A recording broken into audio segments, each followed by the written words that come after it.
All right. Hey, folks. I thought it'd be a good opportunity to do an update on my whole instinctive training thing. I released a video about this a couple of months back now. I'll link it in the description so you can have another look. And I just kind of laid out 3 tiers of instinctiveness, which you might want to implement into your workouts. And I thought it'd be a good time to do an update because I did it during this session to help out with a bit of elbow pain. So let's say let's say you've got some aches and pains, or maybe you're just not connecting with an exercise that day. Whatever the reason is for you wanting to go off plan, maybe there's something, right? Usually it'll be an ache or a pain, right? And it could be unrelated. Maybe it was something that happened in the gym, maybe it's something that happened outside the gym, maybe you were walking by and you just knocked your knee on the kitchen table, right? It could be anything. But for any reason, you might be coming into a session a little bit sore and you want to change things around. So here's what I do, right? Now, take this as maybe see it as advice, but this is just how I do it. And if this resonates with you, then feel free to try it as well.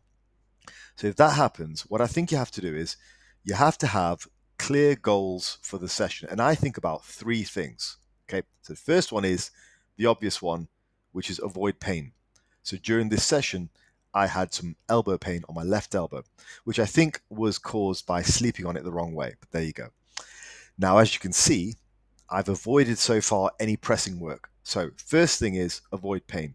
Now, that's all well and good, but how do you actually manage the routine? How do you know what to do? So I would say 2 main things. First of all, your volume.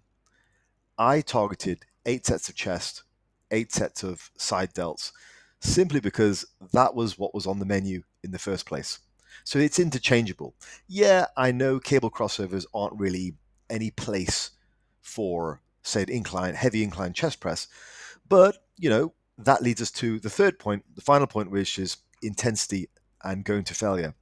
What I did to try and just mimic at least a reasonable approximation of a heavy incline press to the stress I would receive from a cable crossover is I made sure the cable crossovers were to failure with partials and then a drop set and more partials. I just made them as intense as possible. And that's what I was doing here as well. Going to failure on this pretty cool, it's kind of like a fly machine. I was going to failure and then doing partials and then also doing some drop sets. Really good way to get a lot of stress on the pecs. So 3 main goals for the session. Firstly, avoid pain. Secondly, set your volume. And thirdly, I would say push to failure or beyond, but really kind of modify that based on your pain. So that's what I do if something hurts. Like if my knees hurt, for example, and maybe I don't want to press heavy or squat heavy, then I'll do something similar with leg extensions, leg curls. You guys get the idea. So yeah, set yourself some clear goals for the session. The last thing you want to do is just either kind of give up, not train, or go in and not really know what to do and just have an easy session. I think you can still train hard if you follow these guidelines. So that's kind of what I do. Take from that what you will. That's my strategy. Now, the first question which arises from that is, do you track these workouts? Guys, I don't track these workouts at all. For me, this is a blank slate in my training log. There's no point really. I know that I did a sufficient amount of work during the course of that session, so I don't really need to track anything here. And I came out of the session feeling pretty good. Elbow was feeling actually better at the end of the session than when I went in, which is a good sign. So yeah, I don't track this workout. Now, the second question is, well, Faz, surely this is going to lead to like less progress over time. What about all this golden zone stuff you've been talking about, right? What about that, Faz? Like maybe you're gonna, if you do this all the time, maybe you're not going to make good progress. Well, actually, I would counter that. Like from my perspective, this actually supports staying in the golden zone. Because what are your alternatives when you get hurt? Well, some people might want you to think, well, if you get hurt, just push through it, be a man, right? All that stuff. Well, if that happens, you're going to get worse. Like, tendonitis from training doesn't get better with more training. You've got to rest it.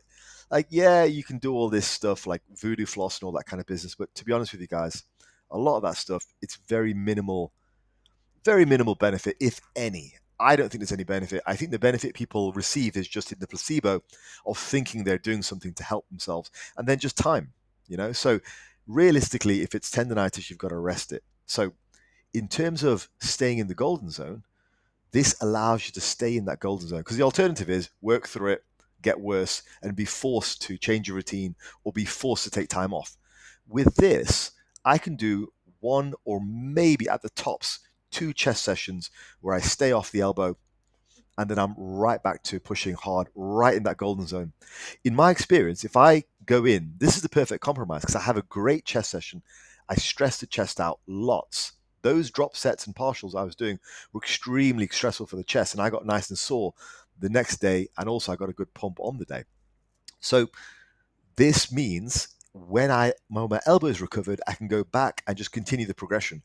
Every single time I've done this, I've been able to go back when my elbow feels 100% better and just carry on with the progression, carry on getting more reps or more weight. So it really does allow you to stay in the golden zone. The alternative is just to stubbornly stick to what you're doing, get more and more hurt, and be forced to take time off because of a more serious injury. But that's just my perspective. I think that is the way forward. All right. So yeah. Um, people will say it leads to a poor implementation of progressive overload or it leads to routine hopping. I really don't. I think the stubbornness that people have when they train through injuries, I think that actually is much worse in the end because then you're forced to derail yourself and go off the routine. So yeah, you just vary things for one or two sessions and come back stronger. The muscles still get hit hard. All right. So let's, before we finish, just do a quick recap of what I did today. This is how I practically worked around a left elbow pain that I had. And again, this could be for pain, or it could just be the fact that maybe you're not feeling connected to the exercise on that particular day. Maybe you need a weight reset. Sometimes in the effort for adding reps and adding weight, we kind of lose sight of our form. It happens to the best of us, happens to me as well. So yeah, maybe you want to take a session where you just feel like you're going to reconnect with the exercise and maybe do something else for a session just to feel a bit better. Maybe you're going into a little bit dehydrated, I don't know. So whatever your reason is for wanting to stray, remember those three things. First of all, avoid pain, or in the case of not being connected, find an exercise which you connect to. Secondly, lay down some guidelines for how many sets you're going to hit. I knew walking into the gym today, I wanted to hit 8 sets of chest, 8 sets of side delts. And every exercise I was going to feel connected with and it wasn't going to hurt the elbows. And also, I was going to make sure I was taking things to failure and beyond because that was the intensity that supported the goal for today. Yeah. So that is, I guess, a relatively advanced tip on how I managed to stay on track despite what are very normal aches and pains that we all get. Sometimes in the gym. For me, on this occasion, it was outside the gym. Hopefully that was useful, guys.